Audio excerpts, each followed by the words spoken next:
बंगाल में किसी भी दिन विधानसभा चुनावों की तारीखों का अब ऐलान हो सकता है और इसी को लेकर बंगाल में सियासी सरगर्मियां बहुत तेज हो गई हैं। बंगाल का पूरा चुनाव ममता वर्सेस बीजेपी की तरफ ढल चुका है। ममता बनर्जी सत्ता बचाने के लिए बीजेपी को घेर रही है तो बीजेपी ममता से सत्ता छीनने के लिए परिवर्तन यात्रा के जरिए माहौल बना रही है। आज बीजेपी अध्यक्ष जेपी नड्डा ने बीरभूम की तारापीठ में जीत की मुराद के साथ शक्ति पूजा की। पूजा के बाद पहले बीरभूम में परिवर्तन यात्रा के रथ को हरी झंडी दिखाकर रवाना किया। झारग्राम में भी परिवर्तन यात्रा की शुरुआत कर ममता सरकार को सीधी चुनौती जेपी नड्डा ने दी। अमित शाह ने बीरभूम से एक बार फिर ममता बनर्जी को अराजक और तानाशाह बताया। दूसरी तरफ ममता ने बंगाल के बर्धमान और मुर्शिदाबाद में ताबड़तोड़ 2 रैलियां की। बीजेपी पर पलटवार करते हुए मुर्शिदाबाद में खुद को रॉयल बंगाल टाइगर बताया और कहा कि जब तक जिंदा रहूंगी तब तक बंगाल टाइगर की तरह लड़ती रहूंगी। बंगाल के झारग्राम में एबीपी न्यूज के संवाददाता मनोज्ञा लोईवाल ने बीजेपी के अध्यक्ष जेपी नड्डा से परिवर्तन यात्रा को लेकर बातचीत की है। ये बातचीत परिवर्तन रथ में ही की गई है। इस बातचीत में बीजेपी अध्यक्ष जेपी नड्डा ने कहा कि बंगाल में परिवर्तन की बयार बह रही है और जनता पूरी तरीके से बीजेपी के साथ है। पश्चिम बंगाल में एक के बाद एक परिवर्तन यात्रा हो रही है और एक ऐसी ही यात्रा पर हम हैं जेपी नड्डा के साथ। राष्ट्रीय बीजेपी के अध्यक्ष हैं, लेकिन इस समय क्या है खास, क्योंकि तृणमूल कांग्रेस की मुखिया ममता बनर्जी ने आरोप लगाया है कि आप परिवर्तन यात्रा तो कर रहे हैं लेकिन सारी 5 स्टार यात्रा की तर्ज पर हैं। क्या कहेंगे? देखिए, ममता जी अपना जिसको बोलते हैं मानसिक संतुलन, उसमें उस दृष्टि से जो बैलेंस चाहिए शब्दों में भी और विचार में भी, उसमें उनको दिक्कत आ रही है क्योंकि धरती उनके नीचे से खिसक चुकी है। पश्चिम बंगाल की धरती खिसक चुकी है। ये तीसरी परिवर्तन यात्रा में मैं शामिल हो रहा हूँ।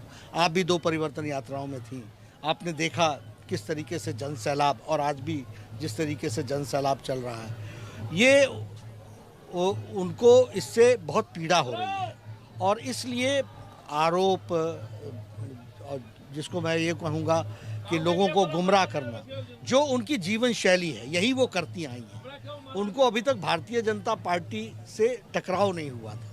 अब भारतीय जनता पार्टी सामने आई है, इसलिए स्पष्ट रूप में दूध का दूध पानी का पानी हो रहा है और इसलिए उनका फ्रस्ट्रेशन बिगड़ा है। उनके बोल चाल में भी जो शब्दावली का इस्तेमाल हुआ है वह बताता है कि she has lost her cool.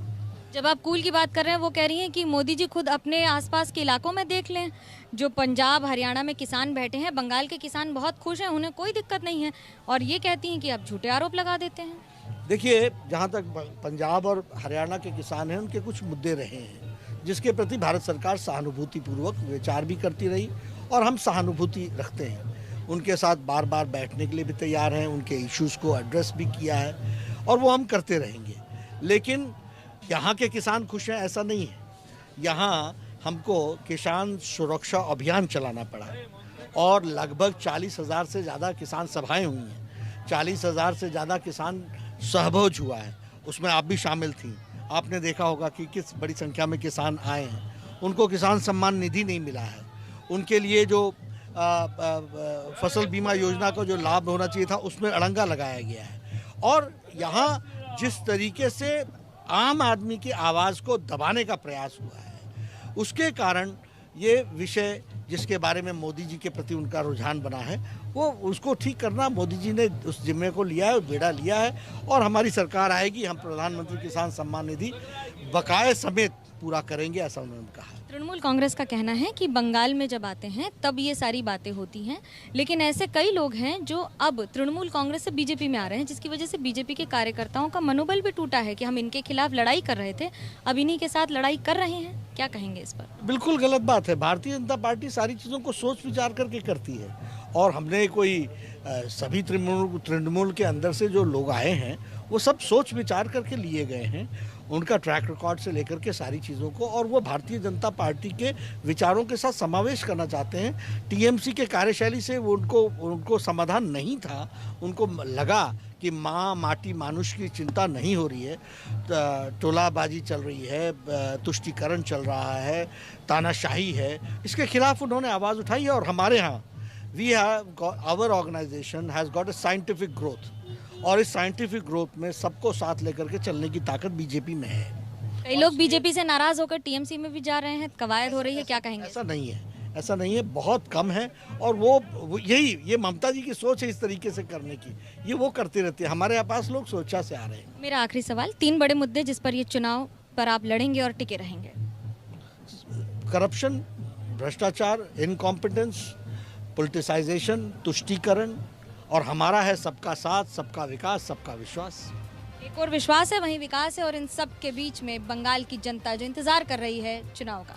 Camera person आदर्श नायर के साथ मनोज्ञा लोईवाल, झाड़ग्राम, एबीपी न्यूज। दिल्ली में किसानों के आंदोलन का आज 76वां दिन है। इस बीच दिल्ली पुलिस ने 26 जनवरी में हुई हिंसा के मास्टरमाइंड माने जा रहे दीप सिद्धू को गिरफ्तार कर लिया। दीप सिद्धू पर लाल किले पर धार्मिक झंडा फहराने और लोगों को हिंसा के लिए भड़काने के संगीन आरोप है। 30 हजारी कोर्ट में दीप सिद्धू को पेश किया गया, जहां से कोर्ट ने दीप को 7 दिनों की पुलिस रिमांड पर भेजा है।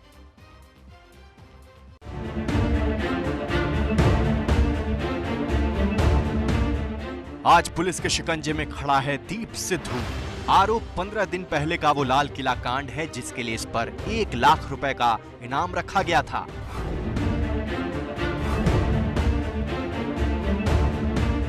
पुलिस के मुताबिक दीप सिद्धू को देर रात हरियाणा के करनाल से गिरफ्तार किया गया है। कल रात एक स्पेसिफिक इन्फॉर्मेशन पर लगभग 10:30 बजे के आसपास करनाल के पास से इसको अपरेंड किया गया है, और इसको अभी हम कोर्ट में पेश करेंगे। और क्राइम ब्रांच के पास चूंकि वो केस है, क्राइम ब्रांच अपने केस में अरेस्ट डालेगी, उसकी इन्वेस्टिगेशन करेगी कि इसके रोल्स को क्या क्या है और इसने क्या कॉन्स्पिरेसी की हुई है। हमने रोड से अरेस्ट किया है और ये किसी का इंतजार कर रहा था कहीं दूर जाने के लिए, ये चीज़ तो वेरीफाई किया जा रहा है। आपको बता दें कि फरारी के दौरान दीप सिद्धू लगातार पुलिस को गुमराह करने की कोशिश कर रहा था। इसके लिए वो अपनी कैलिफोर्निया की महिला मित्र का सहारा ले रहा था।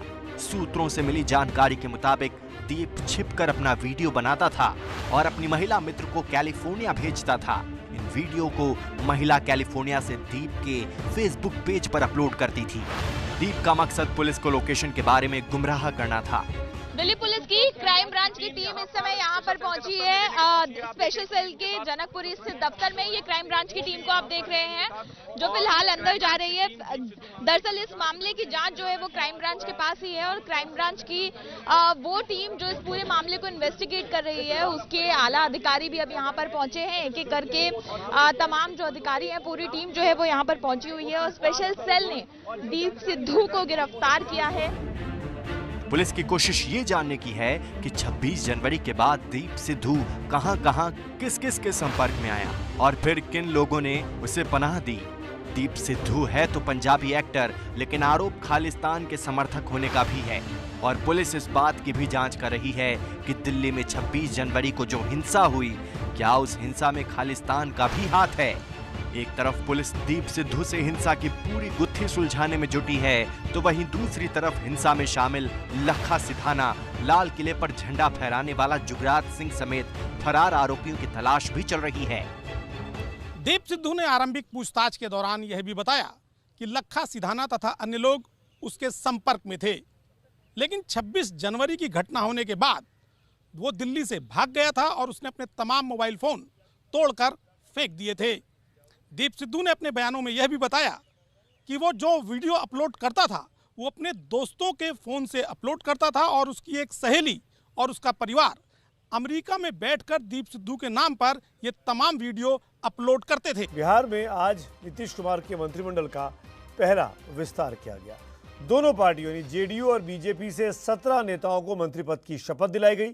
इसमें बीजेपी की तरफ से एमएलसी शाहनवाज हुसैन भी अब राज्य में मंत्री बन गए हैं, लेकिन जो उम्मीद थी कि वो कुर्सी उन्हें मिलनी चाहिए, वो दरअसल उन्हें नहीं मिल पाई।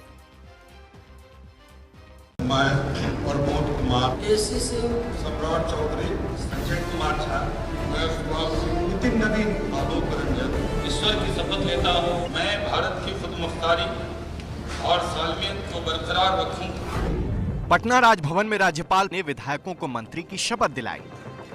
इस शपथ ग्रहण में कुल 17 मंत्रियों को शपथ दिलाई गई। शपथ ग्रहण के बाद ये नीतीश सरकार का पहला विस्तार है, और मंत्रिमंडल के विस्तार के साथ ही नीतीश कैबिनेट के मंत्रियों की संख्या 30 तक पहुंच गई है। आज बीजेपी के कोटे से जिन मंत्रियों को शपथ दिलाई गई उनमें शाहनवाज हुसैन, सम्राट चौधरी, सुभाष सिंह, आलोक रंजन, प्रमोद कुमार, जनक राम, नारायण प्रसाद, नितिन नवीन, नीरज सिंह बबलू शामिल हैं। तो वहीं जेडीयू की तरफ से श्रवण कुमार, लेसी सिंह, संजय झा, जमा खान, सुमित कुमार सिंह, जयंत राज, सुनील कुमार, मदन सहनी शामिल है। इस शपथ ग्रहण में सुर्खियों में रहे शाहनवाज हुसैन, जिन्हें दिल्ली से बिहार भेजा गया है। उम्मीद थी कि सरकार में शाहनवाज को कोई बड़ी जिम्मेदारी दी जाएगी, लेकिन ऐसा नहीं हुआ। शाहनवाज को उद्योग मंत्रालय की जिम्मेदारी दी गई है। बड़ा छोटा नहीं होता है, हम प्रधान सेवक की पार्टी के लोग हैं, ये ओहदा नहीं लेते, हम सेवा लेते हैं। तो सेवा यहाँ हो या वहाँ हो, पार्टी कहती है यहाँ सेवा करना, यहाँ करेंगे। पार्टी ने कहा चलो कश्मीर जाओ और वहाँ पे कमल खिला के दिखाओ, तो गए हिम्मत से और कमल खिला के दिखाए। उसी का इनाम मिला है? नहीं, इनाम तो पार्टी सेवा का अवसर देती है, जिम्मेदारी मिली है। इनाम मानिएगा तो फिर दिक्कत है, इनाम नहीं है, ये जिम्मेदारी है। इस कैबिनेट विस्तार की खास बात यह है कि नीतीश सरकार में नए चेहरों को तरजीह दी जा रही है। बीजेपी ने 7 तो जेडीयू ने 4 चेहरों को मौका दिया है। बीजेपी के सुभाष सिंह, नीरज सिंह बबलू, नितिन नवीन, आलोक रंजन झा, नारायण प्रसाद, जनक राम पहली बार मंत्री बने हैं, तो जेडीयू ने संजय झा, श्रवण कुमार, लेसी सिंह, मदन सहनी जैसे पुराने नेताओं को फिर से कैबिनेट में जगह दी है। तो जब भी मंत्रिपरिषद का गठन होता है तो एक बात का ख्याल रखा जाता है, हर इलाके का प्रतिनिधित्व, समाज के हर तबके का प्रतिनिधित्व, इन सब बातों पर ध्यान दिया जाता है। तो उस दृष्टिकोण से तो काम करते ही रहे हैं। क्या हो सकता है कि आप समझ सकते हैं कि कोई आ गया, कोई छूट गया, लेकिन एरिया जो है लगभग सब जगह के लोग यहाँ पर हैं, और ताकि एक कोशिश होती है और बहुत ही सीमित होते हैं, संख्या तो बहुत सीमित होती है। आपको बता दें कि इस मंत्रिमंडल में जातिगत संतुलन को बनाने की कोशिश हुई है, लेकिन तरजीह पार्टी के विधायकों की संख्या को दी जा रही है। लिहाजा मंत्रिमंडल में भी बीजेपी के मंत्रियों की संख्या ज्यादा है। बिहार के मंत्रिमंडल की ताजा तस्वीर पर गौर करें तो बीजेपी के 16, जेडीयू के 12, वीआईपी और हम में से एक मंत्री हैं। यहाँ एक और जरूरी बात जान लीजिए कि बिहार में नीतीश सरकार की राह आसान नहीं रहने वाली है। खुद सीएम नीतीश भी इसकी शंका जाहिर कर चुके हैं, क्योंकि मंत्रिमंडल में जेडीयू विधायकों की संख्या कम है। ऐसे में सरकार का साथ दे रहे विधायकों की नाराजगी सरकार को भारी पड़ सकती है। और शाहनवाज हुसैन को बिहार जैसे राज्य में उद्योग मंत्री का दर्जा दिया गया है, जहां पे उद्योग लगना वाकई में एक बहुत बड़ी चुनौती है। देखना होगा कि शाहनवाज कैसे बिहार की किस्मत को बदल पाते हैं।